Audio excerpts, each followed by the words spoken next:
ये मोहम्मद शरीफुद्दीन कज़ाफ़ी सदर पाकिस्तान सुन्नी तरीक़ लाहौर। अच्छा सर, ये बताइएगा, ये चौधरी फवाद चौधरी जो है ये चांद देखे बगैर ईद करना चाह रहा है, मुफ्ती हजरात क्या कहते हैं इस पर? फवाद चौधरी साहब को शरई मसले का बिल्कुल इल्म नहीं।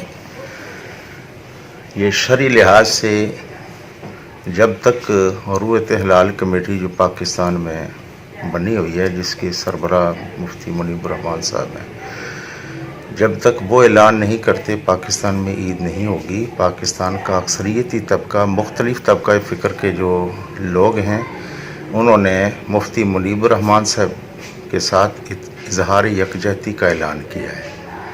पूरा मुल्क ईद तब मनाएगा जब मुफ्ती साहब ऐलान करेंगे। ये शरई मसला है, जब तक चाँद देखने का ऐलान ना हो तब तक ईद नहीं हो सकती। तो ये चौधरी फवाद चौधरी ने तो 10 साल कैलेंडर बना दिया है, क्या कहेंगे, ये बिल्कुल सही है या? ये बिल्कुल गलत है। ये इस्लामी मुल्क है पाकिस्तान, यहाँ पर ये कैलेंडर नहीं चलेगा।